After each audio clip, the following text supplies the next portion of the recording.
உங்கள் கண்டிஷன் என்ன? Condition number 1. கட்டாயமா ஒரு பேங்க்ல மேனேஜர் லெவல்ல தான் இருக்கணும். அந்த மாதிரி மாப்பிள தான் வேணும்.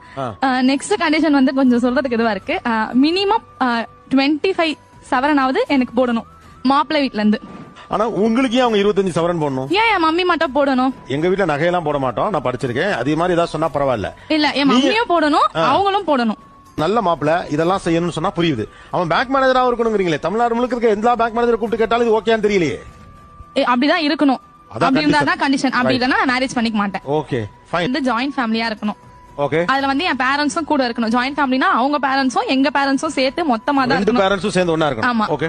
மாப்பிளைக்கு தான் கண்டிஷன் போட சொன்னாங்க, நீங்க மாப்பிளையோட ஃபேமிலிக்கும் சேர்த்து நீங்க கண்டிஷன் நீங்க போடுறீங்க. நீங்க அந்த ஜாயிண்ட் ஃபேமிலிக்குள்ள போவீங்களா? போக மாட்டேன் சார். ஏ இல்ல மாப்பிள்ளை வீட்டுல போறது அவ்வளவு நல்லது இல்ல. இல்ல என் அம்மா அப்பா இத்தனை நாள் வச்சு என்ன இவ்வளவு தூரத்துக்கு வளர்த்துட்டு எதுக்கு நான் அவங்கள தனியா விட்டுட்டு போனவங்க என் கூட தான் இருக்கணும். அதுல எனக்கு இஷ்டம் இல்ல. நீங்க கடன் வாங்கி இதுல மேரேஜ் பண்ணுவீங்க, நான் போய் சொகுசா சம்பாரிச்சு என் மாப்பிள்ளை வீட்டு ஃபேமிலியை பாக்கணும் நான் கேக்குறேன். உங்களையும் நான் பாக்கலாம்ல. இப்ப அவங்க சம்பாரிச்சு அவங்க ஃபேமிலியை அவங்க பாக்குறாங்க, அதே மாதிரி நான் பாக்கலாம்ல என் ஃபேமிலிய. இவ்வளவு தூரம் கஷ்டப்படுறாங்களே அம்மா. அம்மா வீட்ல இருந்து போடணும் நீங்க ஒரு 50 சவரனு, அதை விட்டு கொடுத்தா என்ன? அதை விட முடியாது சார்.